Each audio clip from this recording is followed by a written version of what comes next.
শনিবাৰে দিনৰ প্ৰায় 4 বজাত ধেমাজি বাটঘৰিয়াত অনুষ্ঠিত সদৌ অসম সোণোৱাল কছাৰী ছাত্ৰ সন্থা ধেমাজি জিলা সমিতিৰ নৱম বাৰ্ষিক অধিৱেশনত উপস্থিত থাকে কেন্দ্ৰীয় নৰেন্দ্ৰ মোদী চৰকাৰৰ কেবিনেট মন্ত্ৰী সৰ্বানন্দ সোণোৱাল সহ কেইবাগৰাকীও ৰাজনৈতিক অৰাজনৈতিক সামাজিক ব্যক্তি আৰু সদৌ সোণোৱাল কছাৰী ছাত্ৰ সন্থাৰ কেন্দ্ৰীয় নেতৃবৰ্গ।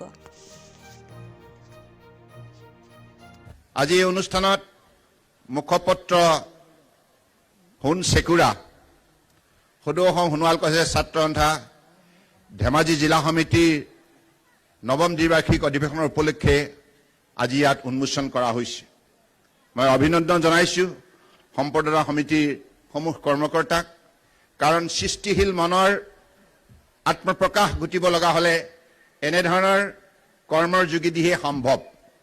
গতিকে আজি ৰাইজৰ সন্মুখত আপোনালোকে এই সাহিত্য প্ৰস্তুত কৰি যেনেধৰণে প্ৰেৰণ কৰিছে, ইয়াত লিপিবদ্ধ থকা প্ৰতিটো প্ৰবন্ধই মই ভাবোঁ সোণোৱাল সমাজৰ লগতে এই স্মৰণিকা অধ্যয়ন কৰা প্ৰতিগৰাকী পঢ়ুৱৈ ব্যক্তিক বিশেষভাৱে লাভান্বিত কৰিব আৰু সোণোৱাল সম্প্ৰদায়ৰ ইতিবৃত্তি বিশেষভাৱে অৱগত হোৱাত ই সহায় কৰিব। গতিকে মই ভাবোঁ যে এনেধৰণে সৃষ্টিশীল কাম আমি অব্যাহত ৰাখিব লাগিব। Creativity is the power of our imagination and thought process and ability and conviction and commitment. আৰু সেইবাবে মই ভাবোঁ যে আজি একবিংশ শতিকা বিজ্ঞানৰ প্ৰযুক্তিৰ প্ৰভাৱ বিশেষভাৱে আমাৰ জীৱনত বিস্তাৰ কৰিছে আৰু আমিও বিজ্ঞানৰ প্ৰযুক্তিৰ সহায় লৈ জীৱনটো শক্তিশালী ৰূপত গঢ় দিয়াৰ বাবে মনস্থ কৰিছোঁ। বিশ্বৰ 800 কোটি জনতাই আজি তেনে মানসিকতাৰে সকলোৱে নিজৰ পাৰদৰ্শিতা প্ৰদৰ্শন কৰাৰ বাবে যোগ্যতা আৰু দৃঢ়তা বৃদ্ধি কৰাৰ নিমিত্তে এনেধৰণে অধ্যয়নৰ যোগেদি অগ্ৰসৰ হোৱাৰ বাবে মনস্থ কৰিছে।